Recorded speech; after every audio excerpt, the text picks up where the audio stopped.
AKASHVANI, Bengaluru.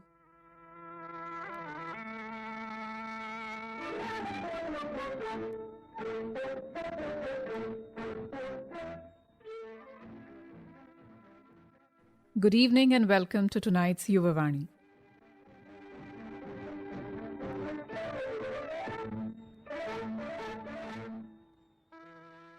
Tonight on Yuvavani, you will listen to a discussion: easy and safe access to information in modern times. The participants are two very impressive young women.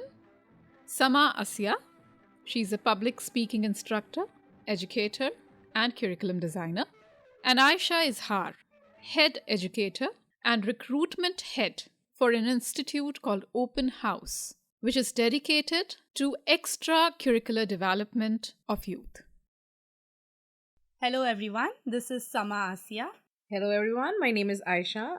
We are discussing this very interesting topic, the access to internet, how it is affecting today's youth. So I believe that humankind, ever since they discovered technology, have found multiple uses of it. It could be in their day-to-day lives, it could be in their workspaces, but this dependency on technology, the fact that we require it to study, to find a job, to do anything that we want to, shows us that technology has infused with us in our lives at the moment. The first experience that I had with technology was probably using a Nokia phone to play snake games. And as I grew up, I saw the evolution of technology from seeing the first iPhone, which was the first ever phone that didn't have a keypad or that I probably have seen, to attending college online. I have discovered the fact that without technology, I wouldn't have been able to educate myself. So how was it in your case when you first discovered technology or information? Yeah, now that you mention it, I still remember, going to my computer lab in school, which was treated like a place of worship, where you had to take off your shoes before entering the lab. And the whole system was so sacrosanct that you had to, really be careful while touching it.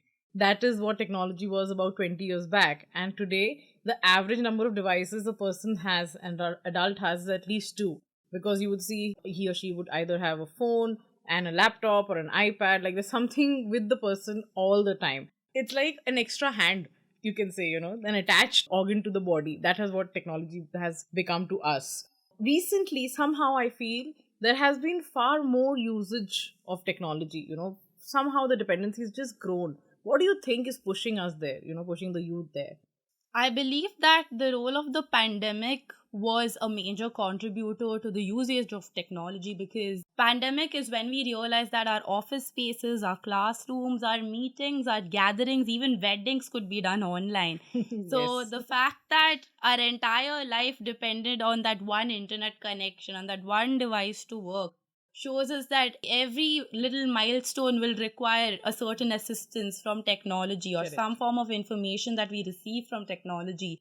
Because today's youth knows that information is what's the most valuable thing to them. Using the information that they have, they could educate themselves, they could apply it anywhere and become what they want to become. So using technology, we have now also become quite comfortable behind our phone screens, to a point where most people are lacking social skills or Yes. the ability to hold conversations. So what has your experience at least been with dealing with such adolescents or young people who are just unable to do day-to-day tasks because of the fact that the entire pandemic period had them confined to their homes? So, Sama, there are two sides to it. Of course, technology helps us to get educated and receive entertainment. But like you said, you use the term comfort. I would say in many ways, people are also forgetting that they can do things without technology. They are becoming a little lazy. Just for example, earlier we did not have Google Maps, right? But people still navigated places, areas, roads, right? But today, if there's no Google Map, you're literally standing on the road and you don't know. You don't even want to use your brain, how, in which direction. Probably it's the same route every day, but you don't want to use the brain because you have just taught your brain that I have to be dependent on Google Maps. I have a problem with that dependency. And unfortunately, it's entering our subconscious mind, the excessive usage of it. We don't know how to distinguish between what is correct information, accurate information, because every opinion online seems like someone with a high level of conviction is posting it. But we don't even know on the other side who it is. Blue ticks are so easy to get. You pay some money and then you get a blue tick, and then that's a source of credibility. But is it? That's the question. I mean, there could be wrong interpretation of information. There's so many academic distractions. There are privacy concerns. I mean, of course, there is a lot of information available which can be, you're socially connected. Maybe you have a friend abroad and it's easier to stay in touch with that person. But at the same time, you forget to speak to your neighbor, but you're still preferring to connect over WhatsApp than over, just walking and speaking to the neighbor. So these are some damages that excessive use of technology is doing. What's your Yeah, I've come across such funny situations too, where people live in the same house and still prefer to call Yeah. each other from home Right. than talk to each other. Yeah. So yeah, I feel like when we found the sense of comfort, we are completely trying to challenge the idea of acquiring social skills. Yeah. Because when I say social skills right now, we're probably thinking of mannerisms of sitting in an interview, how to handshake with somebody, but no, those are not social skills.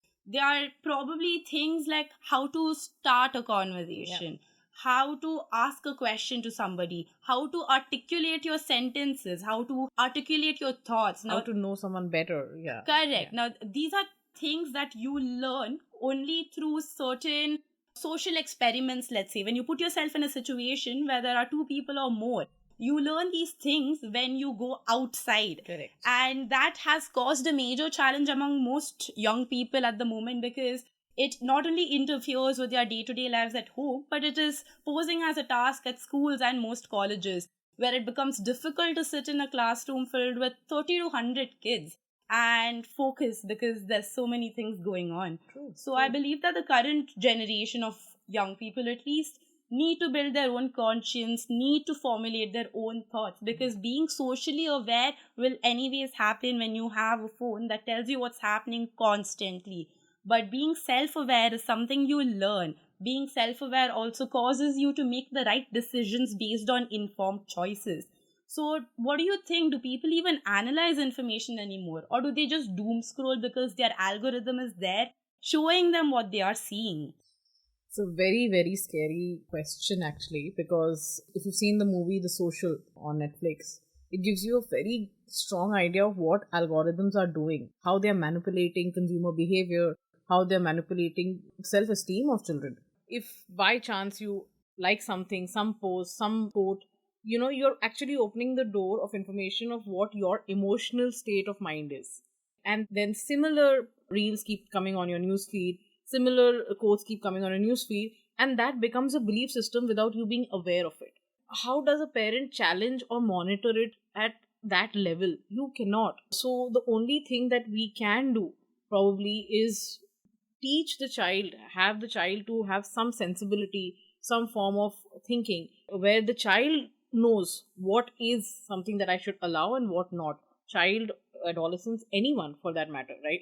In fact, I think even as adults we are learning that, right? Because we end up buying so many things that we don't need, but we didn't even know we were in that whole trap of manipulation, correct? Where there's consistent visibility of things right in front of our eyes, and then we end up liking it because it has been shown to us so many times.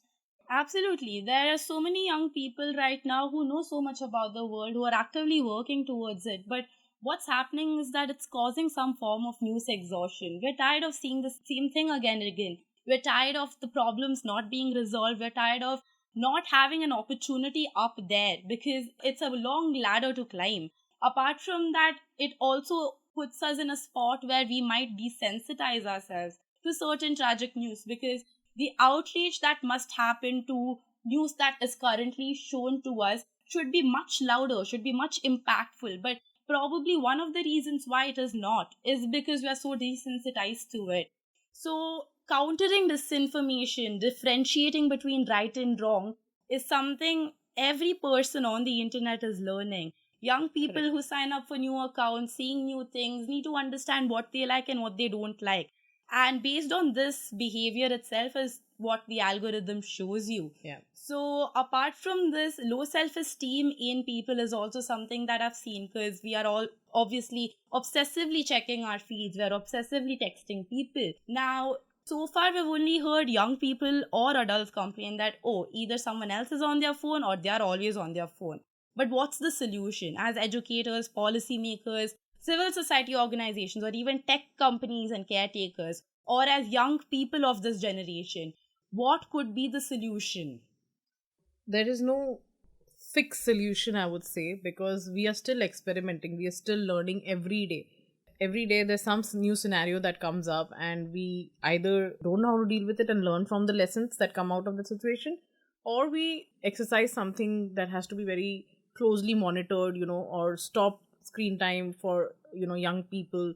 Myself, I have deactivated my Instagram so many times because I knew I wanted to take a break, because I knew it was just getting too much, too overwhelming. But that conscious call, it was because I realized I'm wasting a lot of time. Your own device will let you know how much of time you're spending on each app. When you realize that you're spending over an hour on Instagram and you've been absolutely unproductive the entire day, that makes you realize you have to stop here, and you have to probably get going, get your own life sorted, and then keep moving back to something that could be only entertainment, right? I mean, just using Instagram as an example, it can be anything.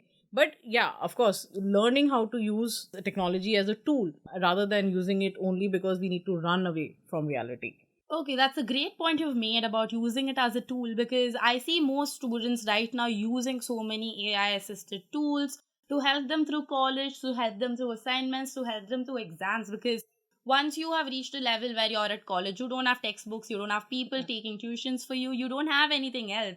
You just have your phone. It's Correct. you and your phone against the world. So at this point, when you're actually using technology to educate yourselves, you're actually trying to find its maximum utilization, probably. And that's how we should use technology, is what I think, because at this point, most people are picking up their phones only for a little bit of dopamine release. And that causes us to not think about the world.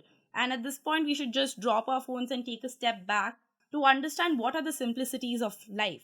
As a school student, as a college student, what could give me joy more than being on my phone? Yeah. Because if, let's say, I am addressing children in this case, maybe do a puzzle with your parents. If you're a child who's trying to juggle between many things and wants to take a break by watching reels on Instagram, do something you like, maybe paint. If you're a college student who's struggling to maybe cope with the entire social circle that is present because there's too many people, find the simple joys in life. Yeah. So what are your joys in life? Reading, swimming, gardening, these are what all do I do when I don't use my phone. Actually, I've actively taken effort to ensure that I don't touch my phone. Conscious effort that no, I will not go and check my messages immediately. I will probably take a break, sip coffee, bask in the sunlight in the morning. And these simple moments, see a flower blossom which you were, watering for so many days.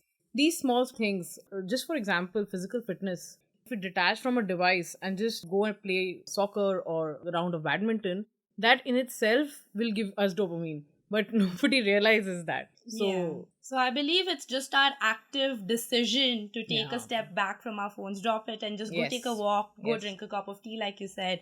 Just do things that you like, because that makes you feel better and that shows you the joys of life. And that's probably the only solution I have found myself to counter the issue that we're addressing today, because this is a slow learning process. And even if other organizations come up with toolkits to help you out to curb this particular problem of misinformation or disinformation, it's just not enough.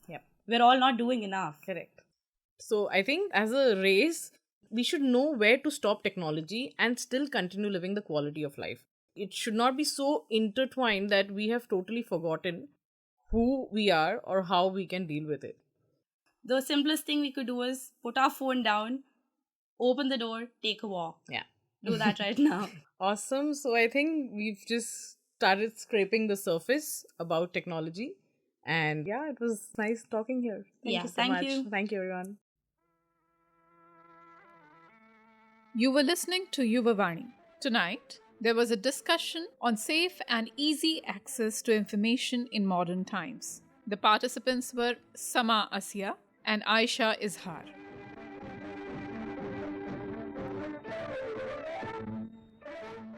This program was brought to you by AKASHVANI, Bengaluru.